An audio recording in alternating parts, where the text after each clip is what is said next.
Ladies and gentlemen, Dorian is less than 100 miles away from the Florida coast, and they are already seeing signs of changes in the wind, ocean waves. So it is definitely approaching Florida. So we already saw, with many of the videos that I posted, plus hearing from subscribers in the Bahama. Um, my prayers are with you. I know it's not very much we can do when these sort of things happen,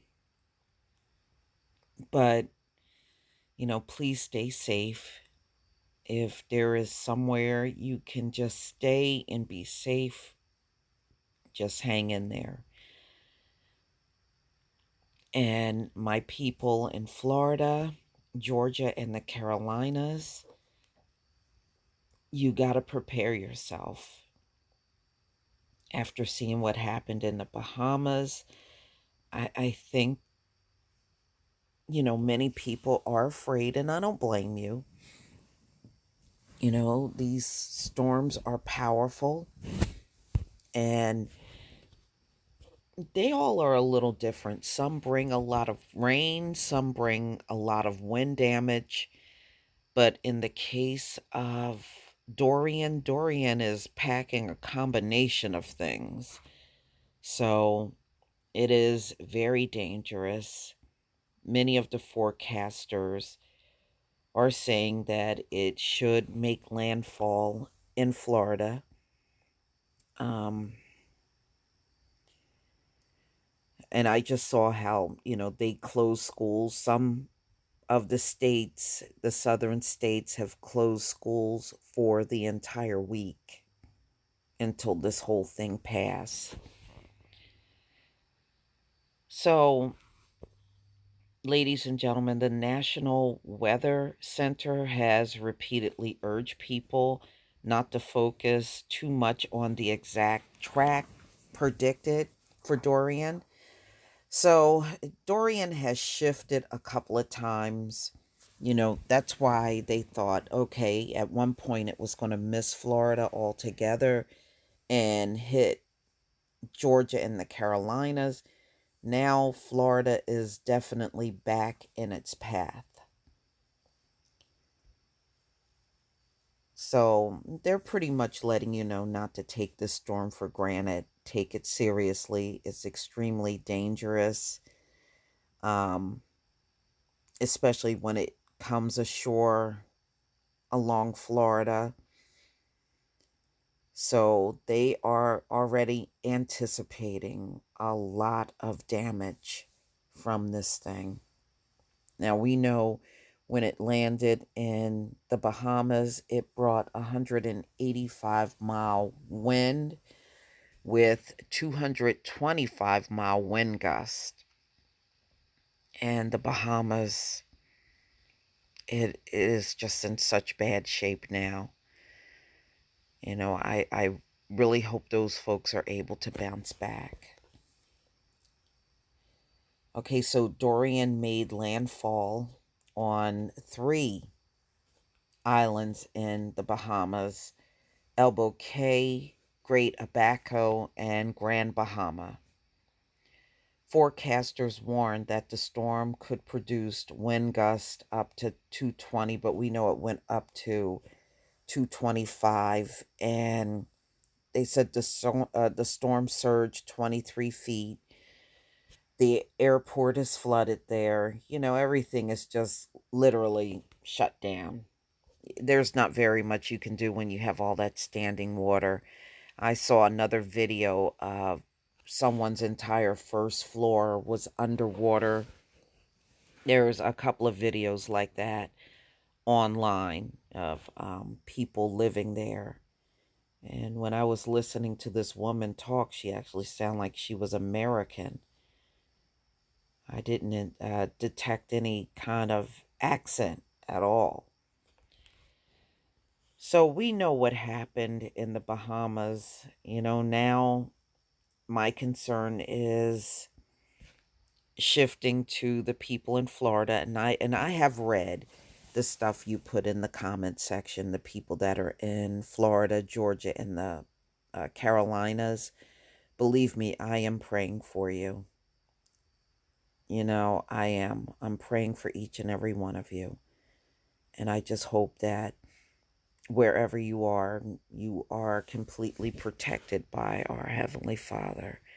I certainly don't want anything to happen to any of you.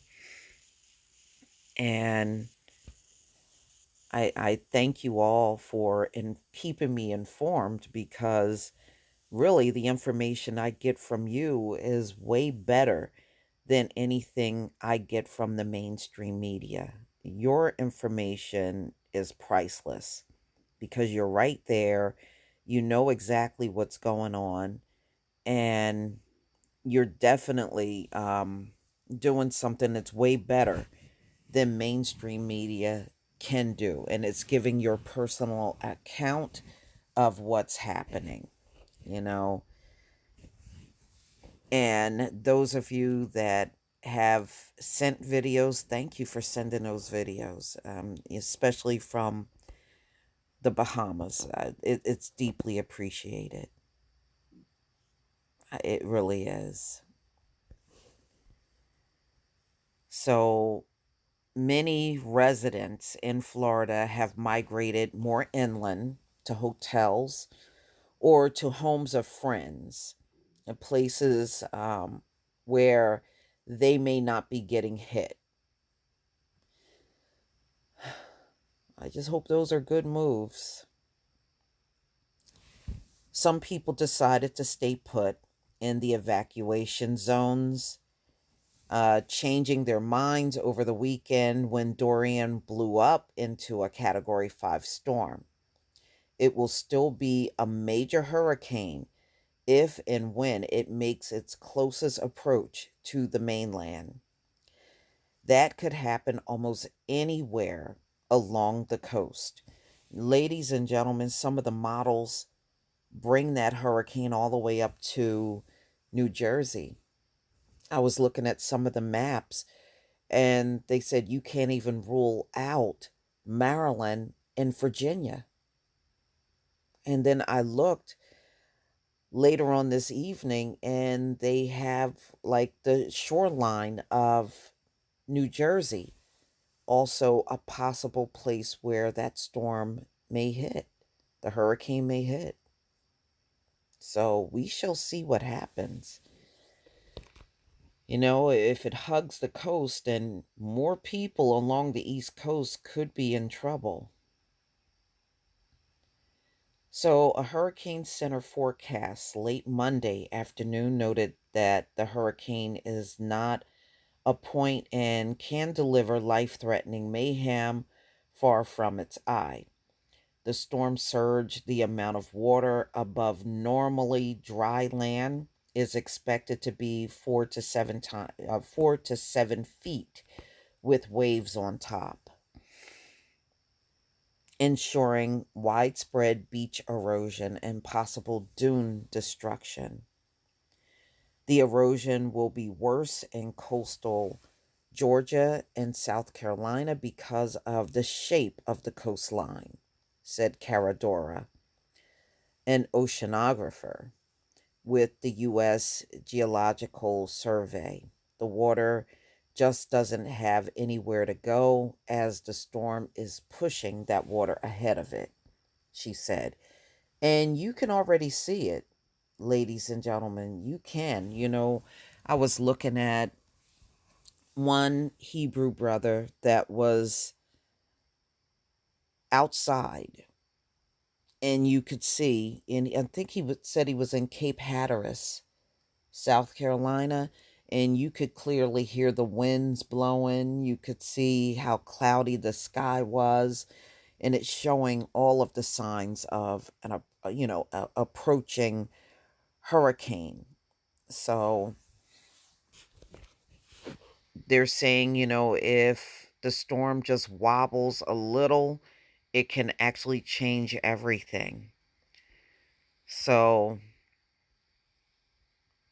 all of you that are down there in the southeast, please be careful. And we shall see what happens over these next few hours. I sure hope everybody is safe. And if you're not in a safe place, if you can make it to this, a more secure place, please try to do so. I know sometimes at the last minute it's not really wise to get on the road because it is so congested. And ultimately, what happens is the hurricane will hit and you'll be sitting on a road stuck in your car through the whole thing. And that's not really good either. Please tell me what you think, ladies and gentlemen. Please leave your comment and subscribe. Don't forget to hit on the notification bell. And I'll see you on the next video. Peace, family.